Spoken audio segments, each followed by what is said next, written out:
Hallo meine Lieben, willkommen zu einem neuen Video. Heute machen wir Nudeln, zwar selbstgemachte, ganz einfach, kein Schnicki-Schnacki. Was wir dafür brauchen ist Mehl, im Idealfall 00, gibt es hier jetzt nicht, aber 405er reicht völlig. Dann brauchen wir Olivenöl ein bisschen, Salz und Eier. Ich habe die jetzt schon aufgeschlagen, dass wir ein bisschen Zeit sparen. Wie ihr sehen könnt, ich bereite ein bisschen mehr vor. Da drin sind jetzt 10 Eigelb und ein Vollei. Man kann sagen ein Vollei und pro Person, für die die Nudeln gemacht werden, kommt ein Eigelb rein. Ja? In dem Fall jetzt 10 Stück und ein Vollei, damit wir die Nudeln am Ende auch einfrieren können, weil dann haben wir ein bisschen Vorrat. So, das erste, was wir machen, wir brauchen eine saubere Oberfläche und kippen Mehl. Wir haben keine Angaben, abgesehen von den Eiern. Und das Mehl kippen wir einfach drauf. Ich mache fast die ganze Tüte. Wir werden sehen, wie viel wir am Ende brauchen. Mache eine Mulde in der Mitte. Könnt ihr ruhig bei der Masse was größer machen. So, das reicht auch schon. Dann geben wir die Eier hinzu. Einfach in die Mitte rein. So. Als nächstes Salz. Salz ist wichtig für den Geschmack. Nehmt ruhig was in die Hand. Ja, schon eine gute Prise mache ich rein bei der Masse an Eiern. Und Olivenöl ist ein bisschen für den Geschmack und dass es ein bisschen cremiger wird. Ja, auch einen guten Schluck. Und das war es eigentlich schon von den Zutaten.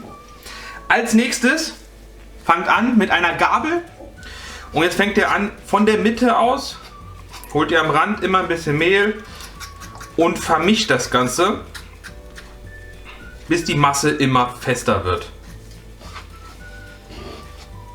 So, das machen wir jetzt einmal.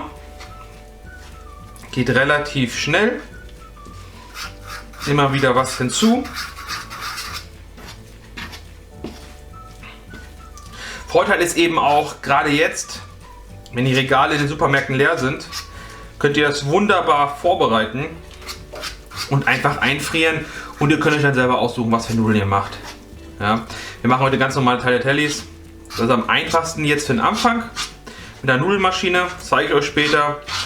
Auch in der Videobeschreibung verlinke ich euch nochmal eine. Die sind nicht besonders teuer. Und ihr seid wesentlich günstiger im Endeffekt, als wenn ich immer wieder Nudeln holt bei das, was ihr braucht. Ich werde die hier jetzt auch portionsweise 150 Gramm pro Portion werde ich die einfrieren. Und immer wenn wir dann brauchen, holen wir die aus der Gefriertruhe raus. Man merkt jetzt schon, der Teig wird immer fester. Und ist auch gut so. Wenn es eine gute Konsistenz hat, immer mit viel Mehl.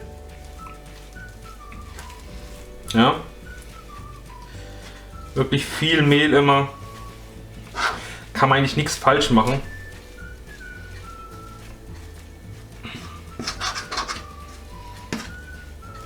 Aber man sieht schon, es ist langsam echt feste. Das heißt, machen die Gabel kurz sauber.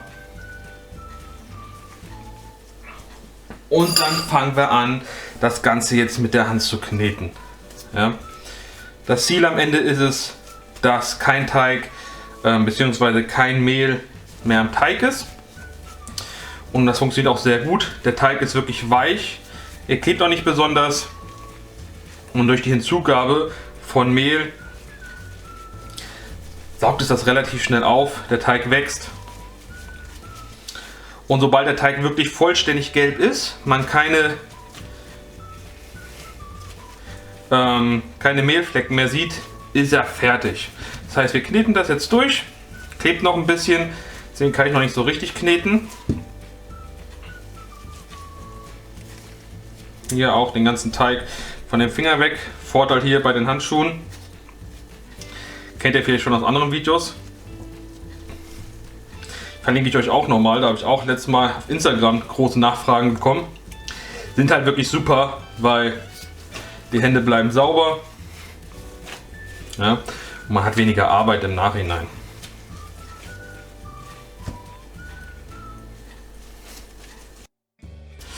Der Teig ist ja hier noch relativ weiß, das ist das ganze Mehl. Das müssen wir jetzt im Endeffekt rauskneten.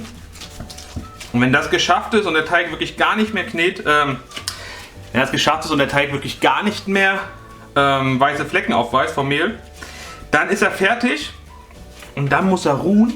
Ich melde mich aber gleich nochmal, wenn ich es durchgeknetet habe. Zwischendurch schon mal als Info, hier ist ja relativ viel Mehl ist übrig geblieben, das brauchen wir aber später für die Nudeln. Das heißt, wir können das jetzt vollständig einmal hier oben auf Seite schaffen, dass wir später gebrauchen können. Brauchen wir gar nicht wegzuwerfen. Ja, das meiste Mehl davon ist gut. Hier haben wir dann jetzt noch das Mehl auf der Fläche selbst, auf dem wir jetzt noch kneten können.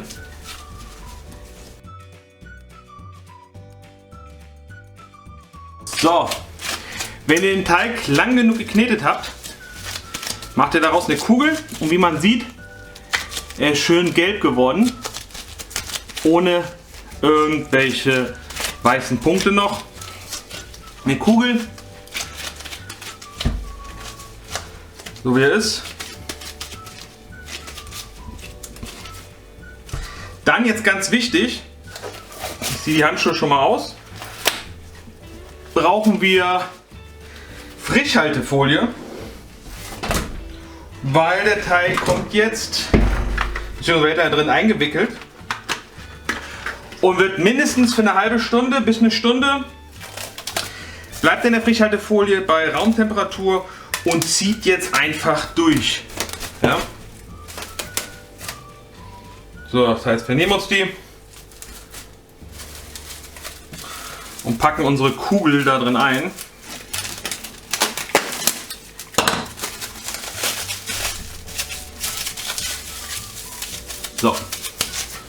So sieht es aus. Schöne Frischhaltefolie. Und so kommt das jetzt eine halbe Stunde bei Raumtemperatur. Lassen wir es liegen. Und dann sehen wir uns in circa einer halben Stunde wieder. So, meine Lieben, willkommen zurück. Wir haben ein bisschen aufgeräumt. Mehl habe ich jetzt in eine Schüssel gegeben, das brauchen wir nachher. Und hier haben wir den Teig. Nicht die Nudeln, ist zwar Nudelteig, aber noch sind es keine Nudeln. So, wir packen das Ganze jetzt wieder aus. So, und ich habe das jetzt, lass mal gucken, ja, 45 Minuten ziehen lassen. Der Teig klebt ein bisschen, aber insgesamt ist er fest. Ja, schön nochmal die Hände vorher sauber machen. Das kann weg. Ich verstreue jetzt direkt ein bisschen Mehl auf der Oberfläche. Das seht ihr jetzt nicht hier oben, weil da einfach später die fertigen Nudeln hinkommen.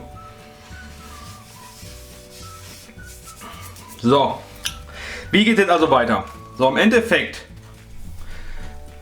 nehmen wir uns ein Stück davon. Ja, ist jetzt nicht viel, aber damit ihr seht, wie es funktioniert. Wichtig ist, immer Mehl drüber, ja, von beiden Seiten, weil es darf nicht mehr kleben. Ja, es muss wirklich fest sein jetzt. Teig ist auch ganz weich, ja, also wirklich super Konsistenz. Die Maschine, wie gesagt, poste ich unten ein bisschen Mehl in die Maschine. Ja.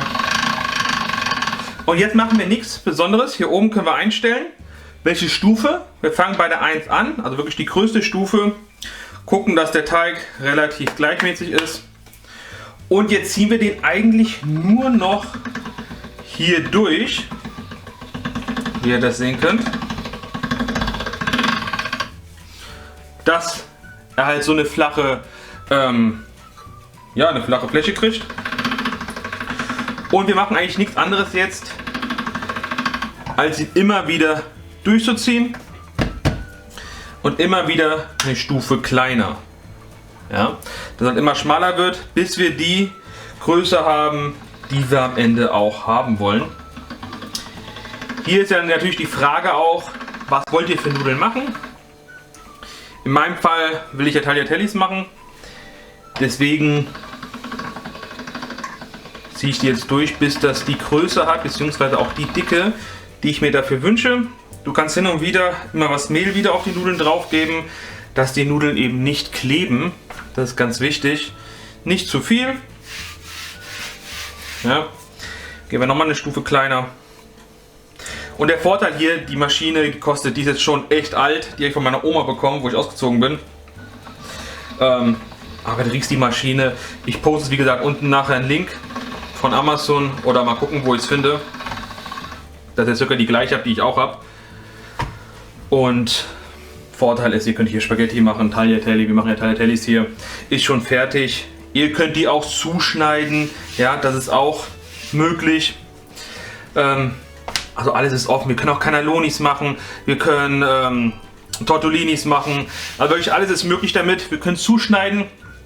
Das ist jetzt wirklich am einfachsten für meinen Geschmack. Schnell gemacht, den gesamten Teig. Einfrieren. Und wenn wir Lust haben auf Nudeln, haben wir den Teig da. So, ich mache meistens so bis Stufe 4 oder Stufe 5. Das reicht mir persönlich völlig. Viel mehr brauche ich gar nicht. Für die perfekte Dicke. Ihr dürft nämlich nicht vergessen, die Nudeldicke ist nicht die, die ihr jetzt hier drauf seht. Ne? Wenn Nudeln im Wasser kommen, wachsen die natürlich nochmal. Das heißt, schön dünn. Ich denke 5 wird dann auch reichen. Ich gebe die jetzt nochmal durch 5 durch.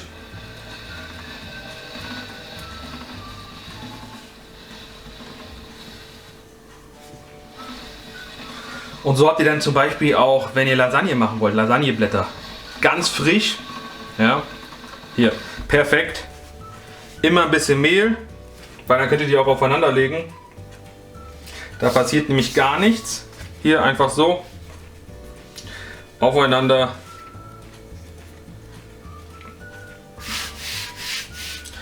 Und fertig sind theoretisch die Platten. Also wie gesagt, ihr könnt die auch so lassen. Macht ihr frische Nudeln, die sind in 2 Minuten sind die gar. Ja. Wir machen jetzt wie gesagt die Cannellonis hierfür, dafür machen wir das einfach nur raus und ins nächste rein, ins nächste Fach. Dann drehen die sich nämlich hier durch. Auch wieder ein bisschen Mehl, dass halt nichts kleben bleibt. Hier nochmal wichtig, ihr müsst natürlich gucken, wie groß die Nudeln sein sollen. Bei mir reicht jetzt hier die Hälfte, das heißt wir holen uns ein Messer. Ja, holen uns ein Messer, schneiden die jetzt einfach hier in der Mitte durch.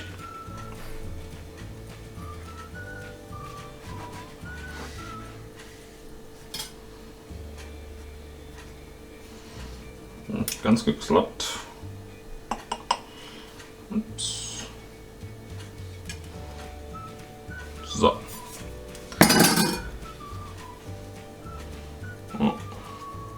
Nicht schlimm. Und jetzt geht es im Endeffekt los. Wir schieben sie jetzt hier durch. Das schneidet die Nudeln gleich in der Größe, wie wir sie haben wollen. Wir tun theoretisch vorher nur die Länge damit bestimmen. Ja. Kommen unten raus. Hier haben wir schon die ersten. Gleich auch die zweite Platte hinterher.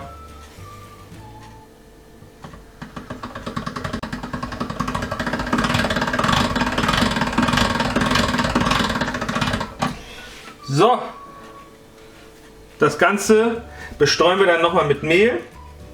Das ist halt ganz wichtig, dass immer Mehl dabei ist, weil sonst fangen die an zu kleben und gleichzeitig ist der Vorteil, durch das Mehl trocknen die halt aus. Ja? Also, das machen wir jetzt fertig. Das sind unsere Nudeln. Im Endeffekt wiege ich sie am Ende ab. 250 Gramm. Die Portion friere sie ein. Ein paar mache ich auch heute Abend schon in einer guten Tomatensoße. Hier auch fürs nächste Video gleich. Schon mal vorweg, die Tomatensoße zeige ich euch dann im nächsten Video. Ist eine ganz schnelle, ich mache Tomatensoße, früher habe ich sie in den Topf gemacht. Da hat das aber einen ganzen Tag was gedauert, da hat sie richtig schön durchgekocht. Ist auch richtig schön für einen Sonntag. Aber wenn es mal schnell gehen muss, ich zeige euch eine super Soße, 10 Minuten ist die fertig. Wenn ihr Spaß könnt sofort loslegen. Die Nudeln auftauen, raus aus der raus aus dem Kühlschrank, in den Topf rein gleichzeitig mit der Soße fertig. Vielleicht die Nudeln sogar noch schneller als die Soße. Wenn ihr das Wasser dazu noch blubbern lässt. Top, richtig geil. Ich mache die restlichen Nudeln jetzt fertig. Dann bin ich für heute durch, dann mache ich die Soße noch, damit es nachher was zu essen gibt. Und sonst, sagt mir, wie es euch gefallen hat. Lasst einen Kommentar da, ein Abo. Auch was ihr jetzt nächstes sehen wollt, würde mich freuen. Aktiviert vielleicht noch die Glocke, damit ihr nichts verpasst. Das ganze Rezept findet ihr dann nochmal unten in der Videobeschreibung. Ich verlinke, wie gesagt, auch nochmal die beiden Sachen. Genau. Dann, die Homepage ist in Arbeit. Schon mal vorweg vielleicht für die Zukunft. Ich werde eine Homepage machen, wo wir dann alle Rezepte ein bisschen verwahren. Aber gut, so sieht's aus. Ich wünsche euch ganz viel Spaß. Bei Fragen schreibt mir in den Kommentaren. Bis dahin, ciao, ciao.